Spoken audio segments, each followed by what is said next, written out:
Muy buenas noches. La Secretaría de Educación Pública y el Consejo Nacional para la Cultura y las Artes les dan la más cordial bienvenida. Se trata de inaugurar, de arrancar Discutamos México, una serie de programas de televisión que intentarán durante todo 2010 sistemáticamente analizar, discutir México, su pasado, su presente, su futuro. Finalmente llegó el 2010, el bicentenario de la independencia, el centenario de la revolución, un momento sin duda para festejar, para celebrar, pero también para reflexionar sobre lo que hoy somos y sobre lo que queremos ser. Para ello vamos a convocar a las estudiosas, los estudiosos de México, tanto mexicanos como extranjeros, porque creemos que muchas visiones de México son las que pueden fortalecer, vigorizar nuestra propia idea del país, de su pasado, de su presente y de su futuro. Les presento con todo gusto a Enrique Krause. Nació en México en 1947, es ingeniero, historiador, empresario cultural, fundador de la revista Letras Libres. Gracias, Enrique, por estar con nosotros. También contamos con Roger Bartra, nacido en México en 1942, sociólogo, antropólogo, profesor de la UNAM y de otras muchas universidades mexicanas y del extranjero. Gracias, Roger, por estar aquí con nosotros. Gracias. También contamos con José Oldenburg. Nació en México en 1952, sociólogo, presidente del Instituto Federal Electoral entre 1996 y 2003. Es profesor de la UNAM, es escritor. Gracias, Pepe, por estar hoy con nosotros. Gracias por la invitación. En 1910 nos recuerda García Diego. Festejamos los primeros 100 años de la independencia, prácticamente para consagrar la figura de Porfirio Díaz. Porfirio Díaz entraba al altar de la patria. Era el héroe de la guerra de reforma, de la guerra de intervención, es el héroe de la paz, es el héroe del progreso. Hay una idea globalizadora, una idea ordenadora de las celebraciones, de los festejos, de las inauguraciones, de la arquitectura. 50 años después, en 1960, se festejan los 150 años de la independencia de México y los 50 años de la Revolución Mexicana. Llevaba 30 años en el poder el Partido Revolucionario. El milagro mexicano está en el cenit de sus logros: urbanización, industrialización, alfabetización, Producto Interno Bruto al alza, 6% en promedio durante muchos años. De modo que ese festejo tiene también una idea hegemónica. Es la idea de conmemorar, de celebrar el éxito, también la paz, el orden, el progreso de la revolución. ¿Cuál es la idea ordenadora? Hay una idea ordenadora en el pluralismo político de México que estamos viviendo. Déjenme traer las palabras del presidente en el 99 aniversario de la revolución, el 20 de noviembre. El presidente dijo: celebremos con alegría y merecidamente los 200 años de ser orgullosamente mexicanos. Y debe ser también un año de reflexión. Un año en el que desde distintas vertientes discutamos lo que hemos sido y sobre todo lo que queremos ser y lo que queremos construir para el futuro. Y dice finalmente el presidente: celebrar significa también analizar, celebrar significa discutir la historia de México, que no ha sido afortunadamente ni de ángeles ni de demonios, sino de hombres y mujeres como todos, con virtudes, con defectos, con grandes ideales. Dialoguemos, termina el presidente, y discutamos sobre la historia nacional sin mitos, sin prejuicios, sin exclusiones. Quien está llamando a un debate plural en un momento democrático de México como no lo tuvimos en nuestra historia.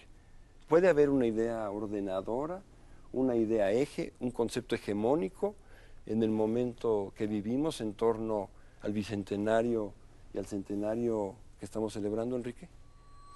Bueno, yo no sé si habría que llamarla hegemónica, pero sí pienso que además de discutir el pasado y el presente y entrever el futuro de México, además de hacer del debate nacional uno de los hechos centrales en el año 2010, cabría pensar en la idea de conmemorar no 2 fechas, sino 2 siglos. México es una construcción, para empezar, milenaria, pero como nación es una construcción, digamos, de 200 años, en la cual han contribuido innumerables personas, no solamente los caudillos del 1810 o de 1910 o los políticos. Es una construcción en la que han contribuido empresarios, ingenieros, escritores, artistas y sobre todo el pueblo mexicano, el anónimo pueblo mexicano. Qué interesante, porque finalmente el contraste que hacíamos en los otros 2 momentos supone en esos 2 momentos una cierta idea hegemónica, una idea ordenadora que viene del gobierno y que de algún modo se le impone a la sociedad. Lo que nos estás diciendo es, en democracia, en pluralidad, lo que debiéramos discutir es cuáles son nuestros logros y una discusión plural que exprese la diversidad del país. De abajo hacia arriba, digamos.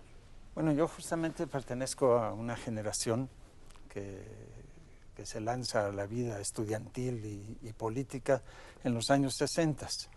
Una generación que veía con mucha sospecha estas conmemoraciones, estos fuegos artificiales, esa palabrería en torno a lo que entonces se llamaba básicamente definamos México.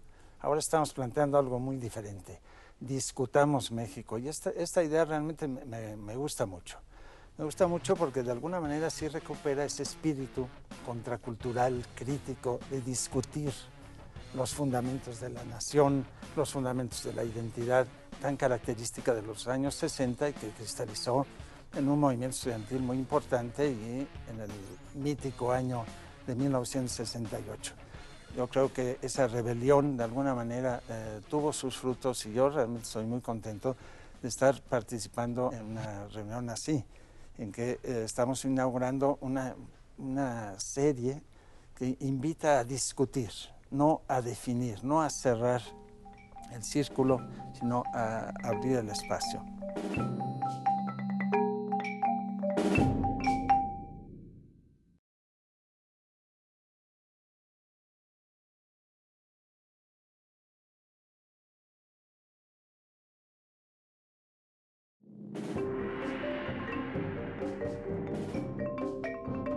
Estamos inaugurando una serie que invita a discutir, no a definir, no a cerrar el círculo, sino a abrir el espacio.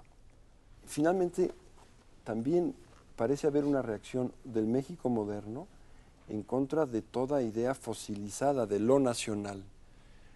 Más bien, la idea de la nación como algo que fluye, como algo que se modifica.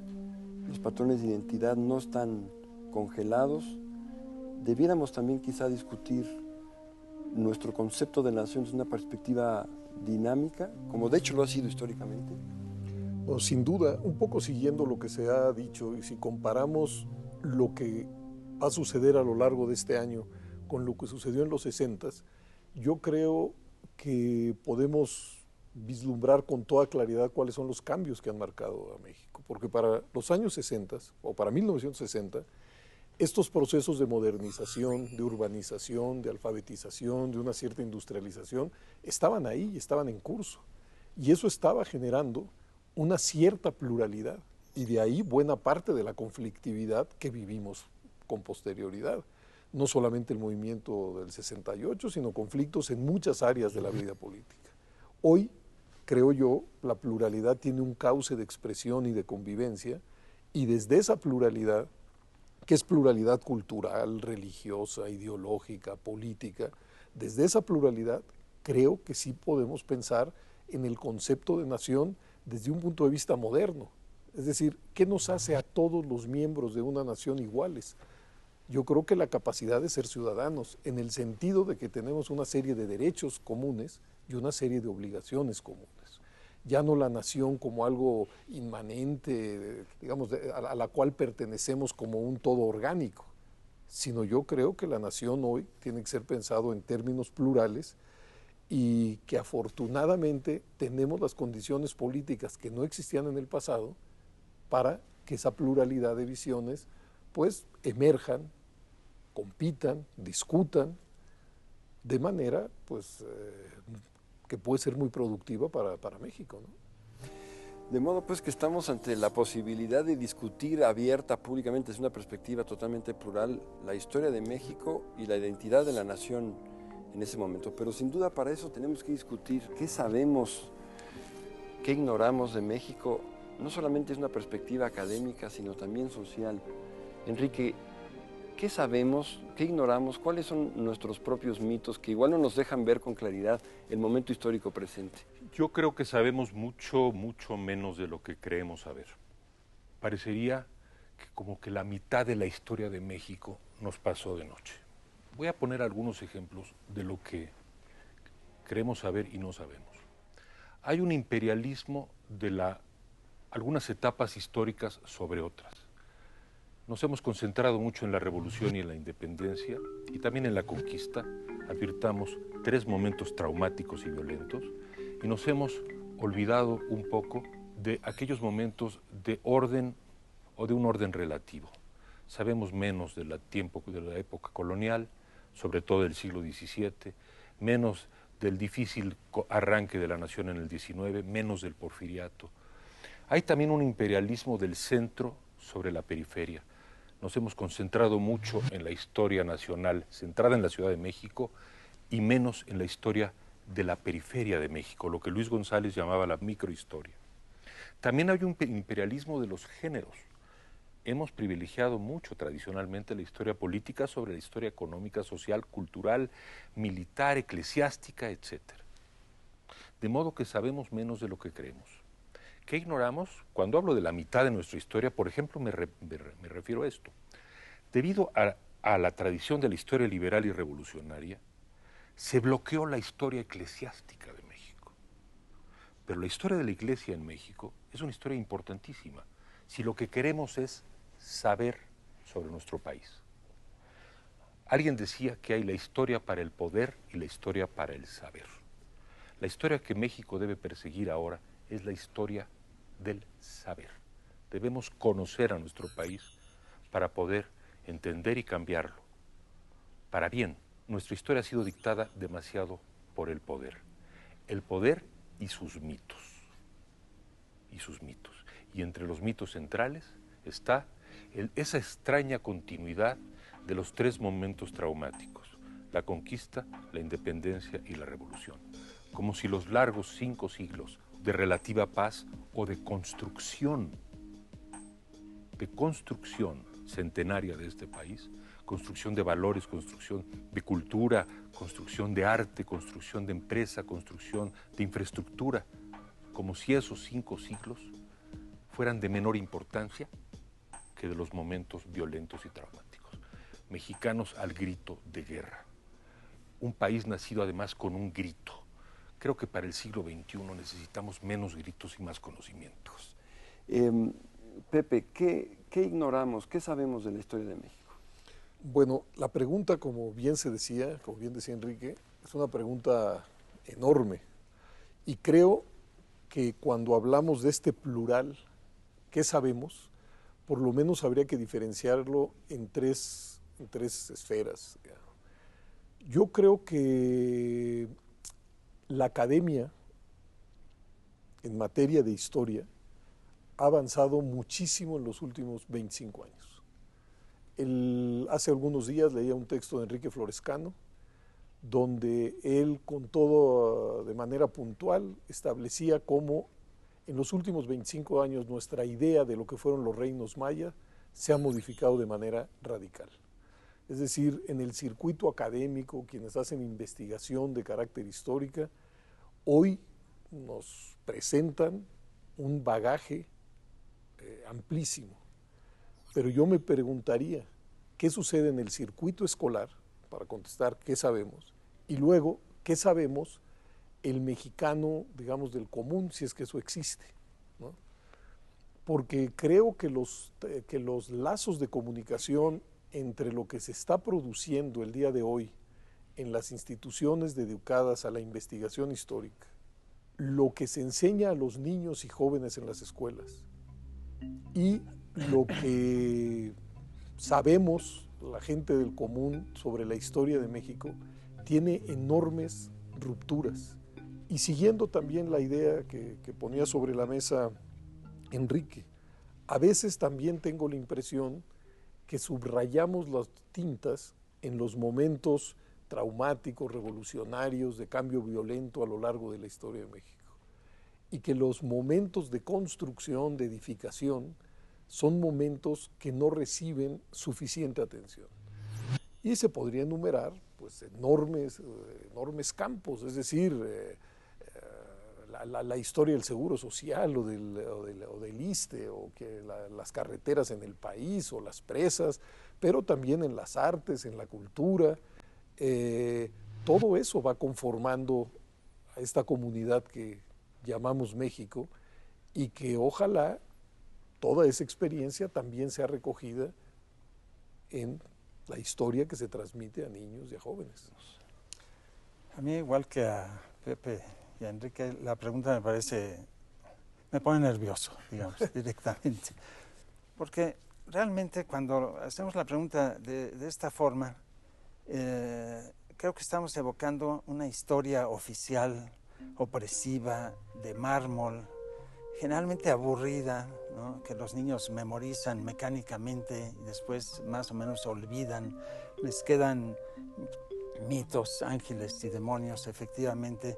Pero yo creo que esa historia única, esa historia opresiva y oficial, corre paralela a, digamos, a las historias, muchas historias, las que cuentan los abuelos, las que cuentan los escritores, las que investigan los historiadores.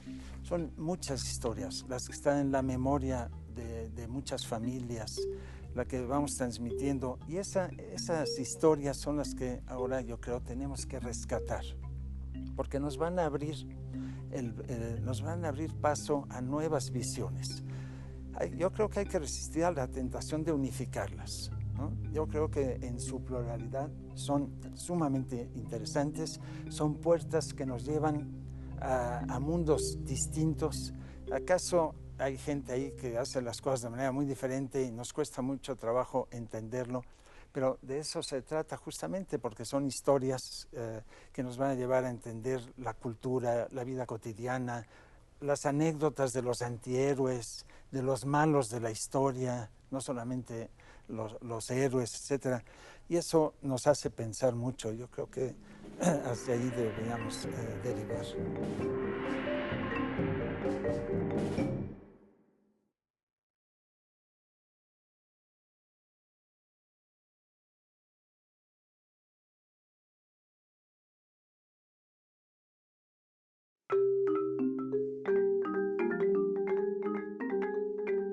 ¿No han escuchado ustedes con frecuencia últimamente que nuestra identidad nacional se está desdibujando, que no tenemos, como en el pasado, una idea precisa de nuestra identidad? ¿Qué decir al respecto? Finalmente, la identidad nacional es algo que está en movimiento, que no se congela, que no se fosiliza. Estamos en el laberinto de nuestra soledad, ¿acaso? ¿Qué decir de la identidad nacional en este momento histórico de México, Enrique? Bueno, yo creo que la identidad es un concepto muy manido y en el fondo muy vago. Yo creo que también, ya que mencionaste el laberinto de la soledad, Octavio Paz terminó por decir en su crítica o autocrítica al laberinto de la soledad que no somos una esencia, que esa es la otra palabra idéntica a identidad, sino una historia. Y entonces volvemos al tema de la historia. Tenemos unidad y tenemos diversidad. En lo que tenemos de unidad hay aspectos que creo históricamente vistos son muy buenos. Qué bueno que México tuvo un mestizaje, por ejemplo. Es algo característico de México. Es algo que distingue a México de Bolivia, por ejemplo. Creo que México se ahorró muchos problemas y tensiones, por ejemplo, de guerras étnicas, al tener esa fusión mestiza a través de los años. Y además no es solamente una fusión étnica, sino cultural. Esto es algo característico de México y es algo que creo que podemos legítimamente conmemorar y que desde luego tiene más de 200 años. Por otro lado, somos un país diverso y respetar lo diferente y lo diverso, no solamente en términos de las comunidades indígenas, sino todo ese influjo, todas esas inmigraciones que hubo en México de distintos países que nos hacen, que son la mejor tradición de México, la tradición de asilo, de abrir los brazos, de ser México un puerto de abrigo para el refugiado o el perseguido de otras tierras. Esos dos elementos, la fusión y la diversidad, nos caracterizan y yo creo que nos distinguen, y son de las cosas que creo que hay que conmemorar.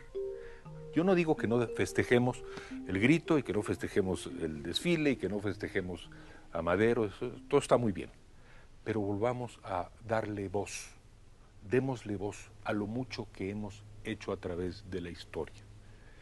En ese sentido, en el año de 1985, al festejarse el 75 aniversario de la Revolución, Luis González y Federico Katz tuvieron una gran idea, similar a la que he hablado, de apelar a los pueblos de México a que conmemoren lo que han construido. Inventaron la idea de convocar a un concurso para que la gente contara cómo fue su pueblo en la Revolución Mexicana. Llegó una luz de documentos y de narraciones maravillosas. Por primera vez se le daba voz a la gente para que contara cómo fue su pueblo en la Revolución. Bueno, a mí me gustaría mucho que hubiera una convocatoria a través de las escuelas, por ejemplo, de los maestros, de los estudiantes, para que nos contaran no cómo fue su pueblo en la Revolución Mexicana, ya pasaron 100 años, qué conmemora su pueblo, qué ha construido su pueblo, qué enorgullece a su pueblo en estos 200 años. Bueno, en efecto, el tema de la identidad es un tema muy vaporoso. Y lo primero que se me ocurre decir es que las identidades son cambiantes, móviles, mutantes, que no hay ninguna identidad acuñada de una vez y para siempre, y que la mejor incluso manera de ver la complejidad para asirla es que es muy probable que ante otros nosotros seamos mexicanos. Pero una vez que los mexicanos nos vemos a los mexicanos, lo que aparece es una enorme diversidad. Si lo vemos en el terreno político, los mexicanos somos distintos. Hay gente de derecha, de centro, de izquierda, natural que así lo sea.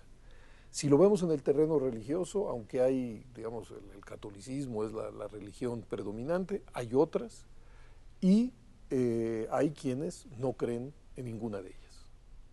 Y todos somos mexicanos. Si lo vemos en terrenos más densos, como en terreno social, pues somos una sociedad muy mal hecha, muy llena de desigualdades, de marginaciones, de discriminaciones, y ahí se generan también pues identidades muy distintas. Y si lo vemos en el terreno cultural, pues las expresiones en esa dimensión también son diversas, plurales. Y qué bueno que así lo sea. Ahora, si esto es así y queremos una nación cohesionada, que ese es otro concepto, quizá los grandes retos están en el terreno de la economía y de la sociedad, donde se requiere de un esfuerzo para hacer que las abismales desigualdades que marcan a México nos permita construir una sociedad menos escindida, menos polarizada, en donde la cohesión, no la identidad, sino la cohesión, sea más fuerte. Creo que una de las cosas que hay que celebrar es precisamente estas identidades diversas, que me gustaría se mantuvieran, pero pudieran ser atemperadas, o sea, que no estuvieran marcadas por las profundísimas desigualdades sociales. De modo pues que tenemos un concepto de identidad que es cambiante y que tiene orígenes diversos. Pero Roger, también se asocia el concepto de identidad, que es un concepto vinculado a la nación, al concepto de legitimidad, que es un concepto más bien vinculado al Estado. ¿Tú cómo percibes estos vasos comunicantes entre estos dos conceptos? Bueno, ahí entramos en un tema que me parece a mí realmente fundamental, porque efectivamente podemos comprender que cada vez que se intenta definir a una identidad nacional, esta se esfuma. En el mismo momento en que se intenta fijarla, esta desaparece y cambia. Pero ¿cuál es su utilidad? Efectivamente, es nuestro caso, por el caso de muchas naciones, la identidad ha sido utilizada para definir a la nación y para legitimar una forma de gobierno.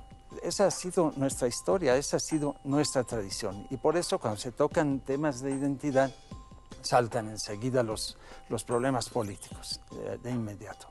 Hoy estamos ante una situación que yo creo que hay una importante crisis de la identidad nacional. Es decir, lo digo, no que estemos perdiendo identidad los mexicanos, a mí me parece que ese es un tema absurdo que no deberíamos ni siquiera discutir.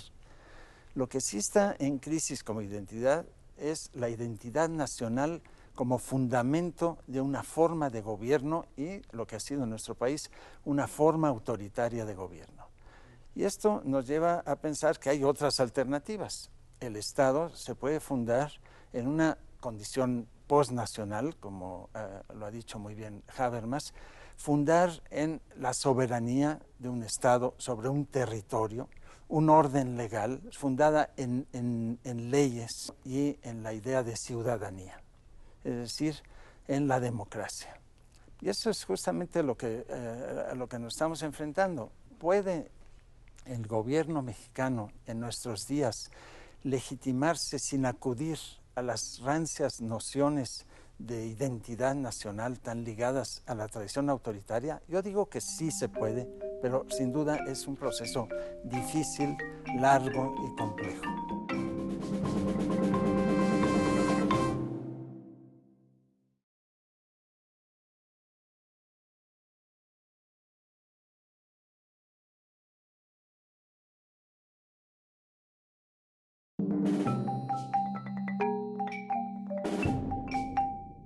Amigos, quizá uno de los grandes temas de la discusión histórica en México tiene que ver con los cortes, con los períodos. De hecho, celebrar el bicentenario de la independencia y el centenario de la revolución ya supone, ciertamente, de manera muy subrayada, una periodización. ¿Cuáles son los momentos clave o los grandes períodos o los grandes cortes de nuestra historia? Bueno, es indudable que lo que ha primado es la historia política sobre cualquier otro enfoque.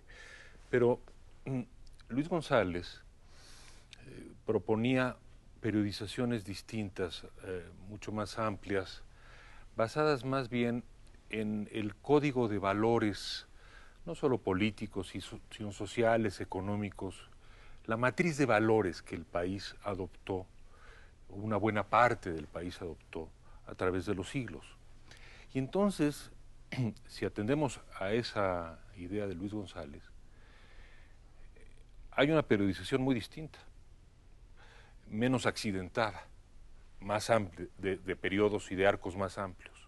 Él hablaba, por ejemplo, de la era de las luces y de las luchas, que vendría desde el momento de las reformas borbónicas, en los años 60 del siglo XVIII, el momento de apertura liberal incluso en la corte española y en general en el mundo, las reformas ilustradas, y sigue todo esto hasta el siglo de las luchas, la independencia, el caos y casi la anarquía de México durante varias décadas, hasta desembocar en la guerra de reforma, la de la intervención, y termina ese larguísimo ciclo de un siglo en 1867, en el momento en que finalmente triunfan los liberales y se restaura definitivamente la República. Ahí ya México no está pensando solamente en la guerra y en la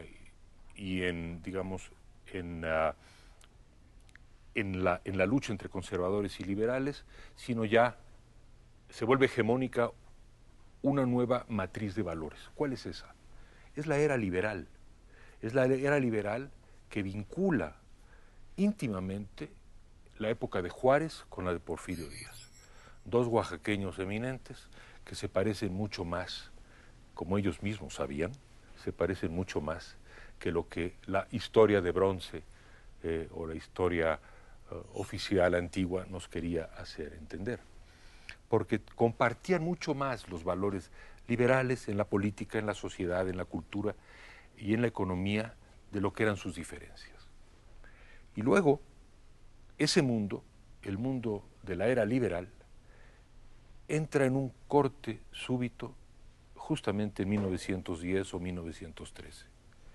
Digamos que Madero sería la última figura de ese mundo liberal y ahí empieza la era revolucionaria. Bueno, hay dudas de cuándo, no cuándo empieza, sino cuándo termina en 17, termina en 20, la era revolucionaria termina en 40, termina en 60. Los priistas hubiesen dicho en los años 80 que la revolución era permanente y seguía, y yo creo que ideológicamente algunos hasta lo siguen pensando. Yo pienso que ese ciclo terminó en los años 40 y luego siguió el ciclo postrevolucionario y estamos dando inicio, y llevamos apenas 10 años, pienso yo, en la nueva era, que es una era democrática, ya no de transición democrática, sino de democracia, que bueno, nos está costando mucho trabajo construir, pero cuyos cimientos están ya puestos, y este ejercicio, y la multiplicación de este ejercicio de debate y de discusión, es una muestra que estamos en una nueva etapa. Entonces, en suma, son varias etapas de arcos mucho más largos y no punteados por años o por acontecimientos muy puntuales, generalmente violentos. Qué bueno que lo mencionas, porque no importa qué periodización tomemos, lo cierto es que México nunca fue un país democrático, prácticamente en toda su historia. La República restaurada suele mencionarse como un momento, yo diría, más liberal que democrático, sí, porque investigaciones han probado que las elecciones pues no eran precisamente lo que Cosío Villegas decía que eran en su famoso libro sobre la República restaurada. Ciertamente está el interregno breve de Madero, pero vamos, subrayo que efectivamente si algo nuevo estamos viviendo en México, sin duda, para nuestra cultura política, para nuestra experiencia, es la democracia. Bueno, yo no me atrevería a poner una periodización sobre la mesa, porque creo que los dos ejercicios pues, pueden ser legítimas, ambas. Lo único que quiero poner sobre la mesa es que las periodizaciones sí nos ayudan, son muy pedagógicas, nos ayudan a captar lo singular de diferentes etapas, pero creo que habrá tantas periodizaciones como énfasis se quieran poner sobre la historia. Si hacemos una historia cuyo énfasis es el desarrollo de la economía mexicana, los periodos serán unos; si se pone el énfasis en la política, serán otros; si se pone el énfasis en los valores predominantes en un momento determinado, serán otros. Pero, de todas maneras, sí creo que las periodizaciones son inescapables. Es la única manera de intentar ordenar ese pasado para hacerlo comprensible y transmisible. Y aquí entramos a la vieja discusión sobre procesos históricos, estructura y personas, la figura, digamos, de determinados individuos. ¿No crees, por ejemplo, que Santa Anna supone todo un periodo de la historia de México? Es casi inevitable pensar, por ejemplo, en esa época, entre 1830, 31 hasta 1854, que es, digamos, la era de Santa Anna. No hay una figura muy relevante ahí. Juárez también es otra que tiene una plomada bárbara, ¿no?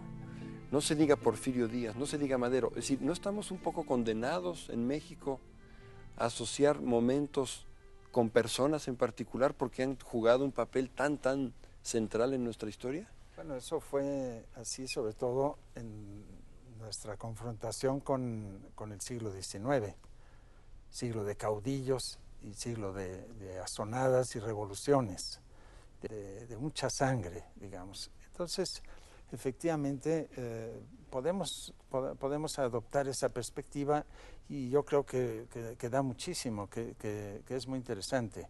Pero yo creo que explicar lo que dura y por qué dura es un reto realmente complicado. Y posiblemente el liberalismo, como fenómeno cultural, es algo que atrae mucho la atención desde este punto de vista, porque es un fenómeno de larga duración, sin duda.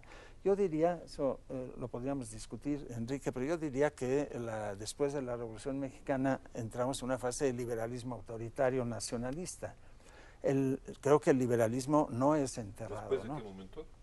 Después de la Revolución de 1910. ¿no? O sea, yo creo que hay un talante autoritario también en las tradiciones liberales.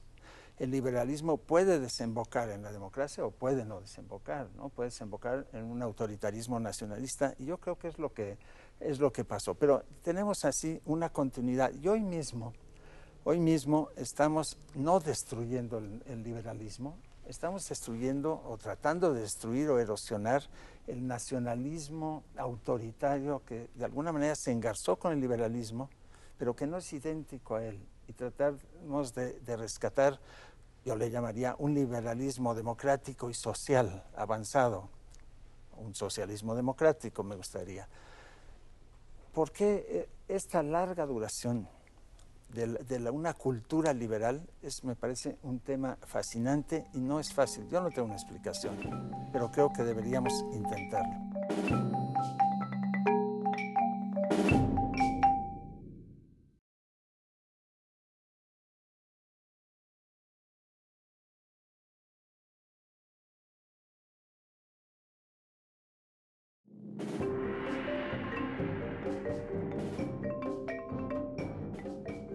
Centrar en individuos, en personas, la historia, a veces tiene un costo, ¿no, Enrique? Acaban algunos siendo villanos y otros héroes.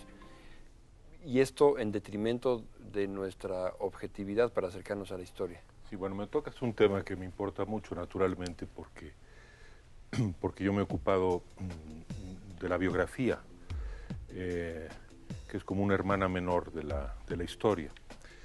Yo creo que sin biografía no se entiende la historia, pero que la historia es mucho más que biografía. Lo que ocurre es que en México ha sido tal la concentración de poder en ciertos personajes, caudillos, presidentes, líderes, jefes, que la psicología de estos personajes se cuela, se insinúa, digamos, en el cuerpo de la nación y la determina en muchas ocasiones.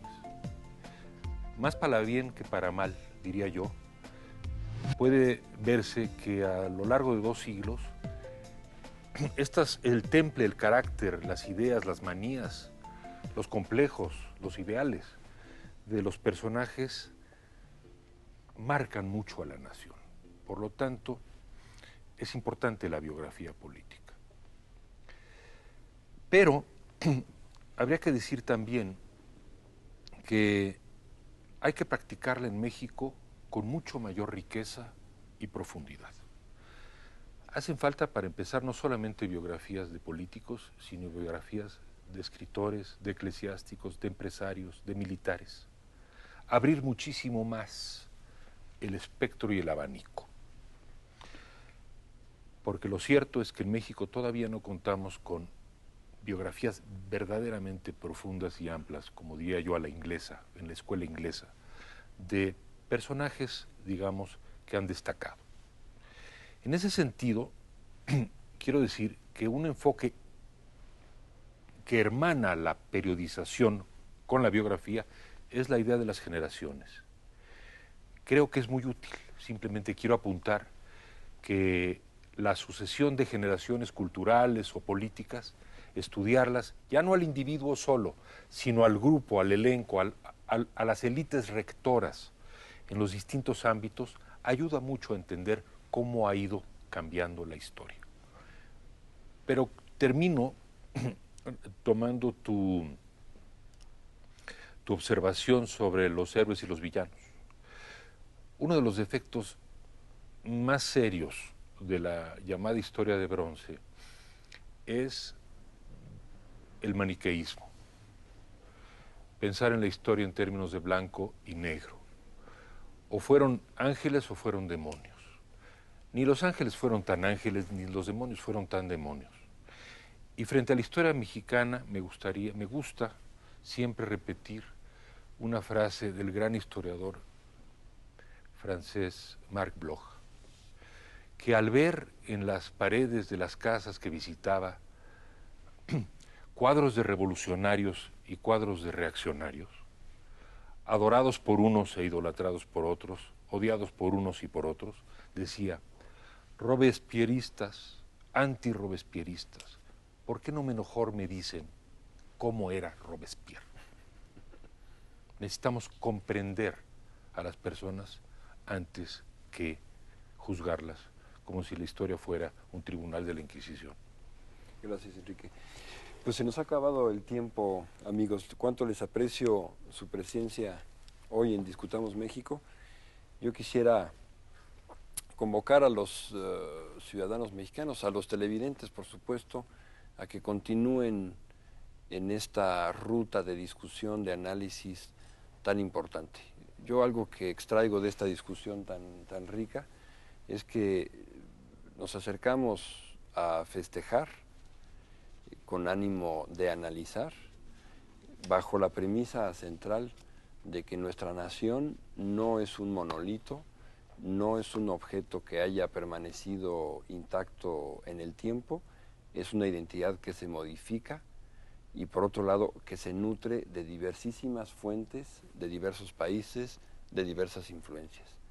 Ciertamente necesitamos discutir nuestra historia y a eso nos vamos a abocar en las próximas semanas, con la ayuda de los presentes que generosamente se han ofrecido a organizar algunos debates y de otros muchos mexicanos, mexicanas, estudiosos de distintas etapas de nuestra historia que van a analizar la profundidad y sin duda nos van a enriquecer en relación con el momento que vivimos. Gracias a ustedes especialmente, gracias a ustedes por su atención.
Cuando hablemos de lo mexicano, asumamos que diferentes formas de pensar la vida política, distintas ideologías, distintas religiones, caben y son compatibles en una nación como México. Mesoamérica interesa al historiador, al antropólogo. ¿Por qué? Porque es un desarrollo diferente. La idea del sol identificado con el gobernante está en todos los pueblos, pero hay gente que piensa que los pueblos prehispánicos no conocieron el arte por el arte. El conflicto va a estar en quién educa. Ese es el mundo de los presagios. ¿Fueron verdad los presagios o no fueron verdad? Es imposible pensar la construcción de la nación y lo nacional si no es a partir de un proyecto educativo. Es un lenguaje en donde se funden dos entidades muy importantes, el poder y lo sagrado. El Santo Juan Diego es una pieza importante en la política de la Iglesia de reconquista. Lejos de ser una edad de las tinieblas o una edad media, a mí me parece una época de esplendor de la cultura mexicana. ¿Qué portentos podemos recordar? Bueno, la aparición de un cometa, que según los astrónomos efectivamente hubo un cometa por ese tiempo, que les causó pavor grande a muchos. Ninguna otra conquista tuvo efectos tan terribles como la conquista americana, la conquista por España de América.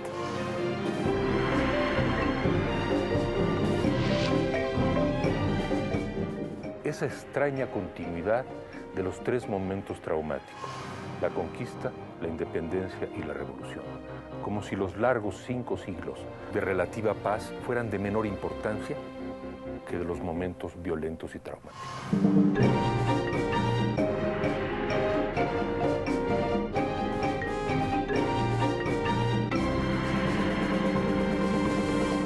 Es un Maquiavelo, Porfirio Díaz. Cuando pensamos en Porfiriato pensamos que se va a un gabinete decrépito, pues no. Me llamó la atención que llamaras a Díaz antijuarista.